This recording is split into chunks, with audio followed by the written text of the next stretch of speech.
It's a pleasure to welcome to the studio a Wessex Beardsman in the shape of Andy Teague. Morning, how are you? Good morning, Steve. I'm very well, thank you very much. Thanks for coming in, it's good to see you. Now, first of all, the Wessex Beardsmen. Who are they, what do they do? Right, basically the Wessex Beardsmen, we formed late last year as a southwest area thatch of the British Beard Club, which is a club obviously on a national level, which encourages bearded gentlemen and their families to get together socially.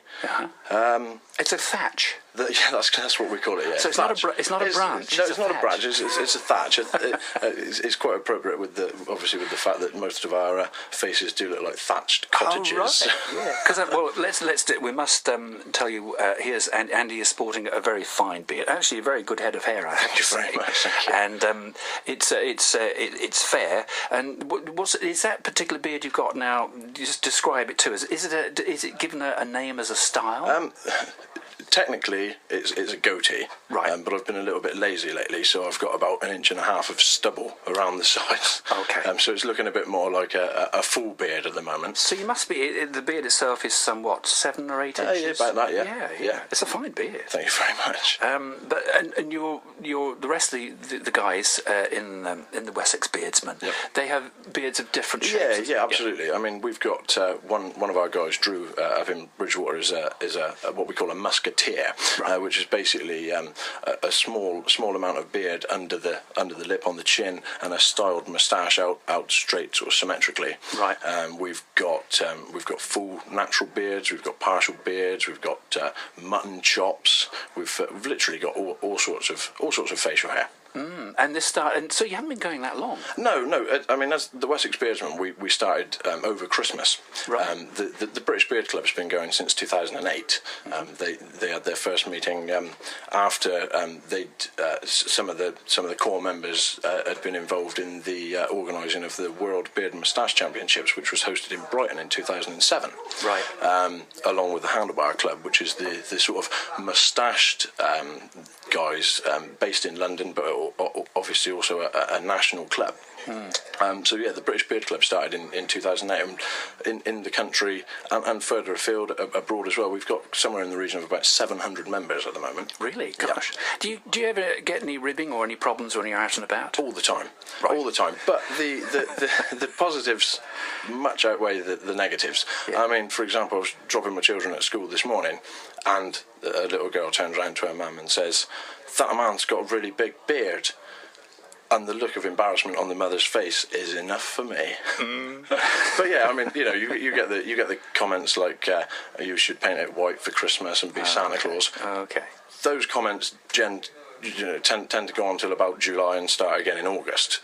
Yeah. But yeah, we get lots of positive comments as well. People just generally wanting to come and stroke our facial furniture. Okay. And you're sporting some very fine tattoos there as well, I see. Thank you very much. Yeah. So it's an image.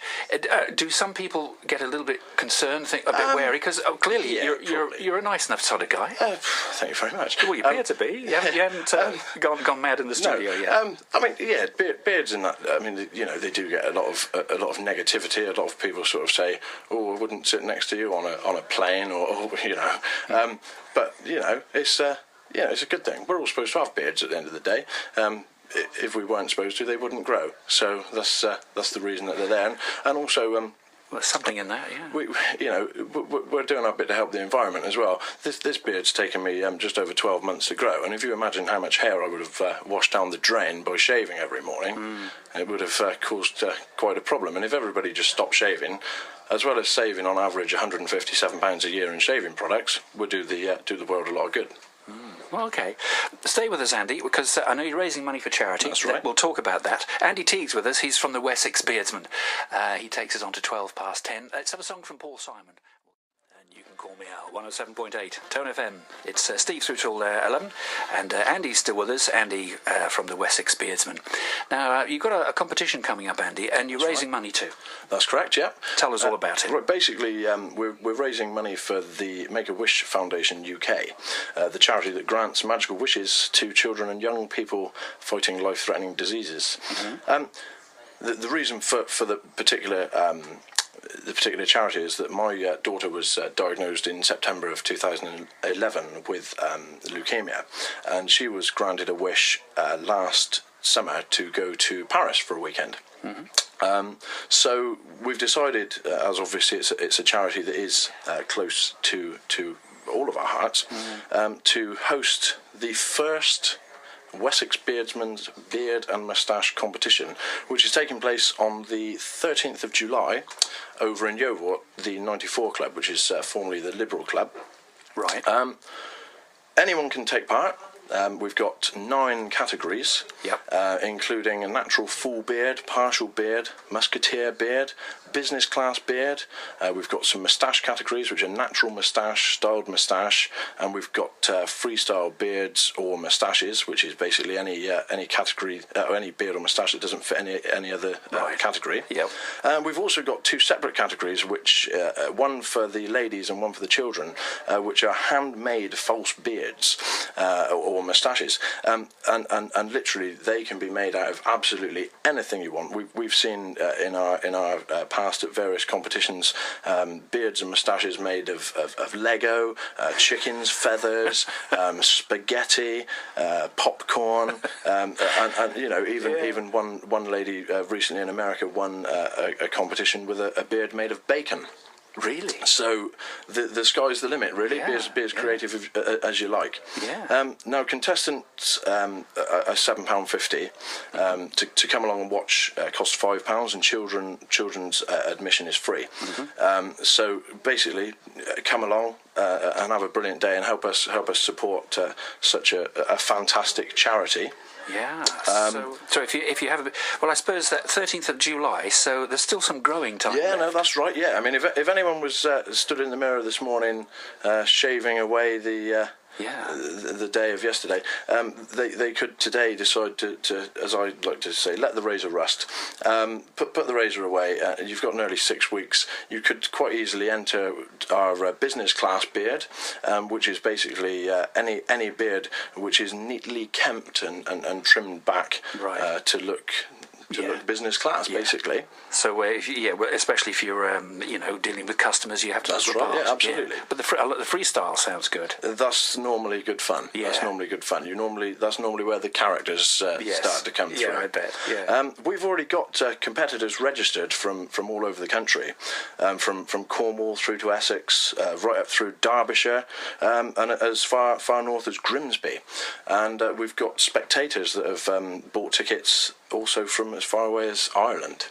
Brilliant. So it's going to be a good day. It sounds like it is, yes. Well, we wish you all the best with that. So that's on the 13th of July at the 94 Club. That's correct. Yeovil. £7.50 if you're a contestant, £5 to come and watch. Yeah, that's Children free. Yep. And if we want to find out more about the Wessex Beardsmen... Yeah, that's if you go to www.wessexbeardsmen.org, or you can find us on Facebook at facebook.com/the Wessex Beardsmen. If you want to find out more about the British Beard Club, if you're listening online today from further afield, you can find out more at www.thebritishbeardclub.org. And the website for the Make-A-Wish Foundation, which I've got written here somewhere and I can't find. It's eluded you. But I guess if we Google Make-A-Wish... Google Make-A-Wish and we'll have a look and see what they do. I mean, basically, in terms of Make-A-Wish, there are currently 20,000 children and young people in the UK fighting life-threatening conditions, and to date Make-A-Wish has granted 8,500 wishes. To be able to do that, they need to raise £7 million a year, and they receive no government funding or lottery grants, so every donation does count. And what we're doing on Saturday the 13th, we're aiming to raise enough to send one child and their family to Disneyland, Paris, for a weekend. If we can raise that, then that will be my goal achieved. Well done. Well, we wish you all the best with that, and it's good of you to come in. And I know there's a happy birthday lurking somewhere. Yeah, that's right. I'd just like to wish our friend up in Gloucester, Scott Devlin, a very happy birthday today. He's one of our supporters, and we hope he has a fantastic day. Happy birthday, Scott. Andy, thanks for coming in. Good to see you, and let us know how you get on. Thank you very much for having me. We'll see you again, no doubt. Andy Teague from the Wessex Beardsmen. It's just gone 10:20. Let's have a song from Johnny H.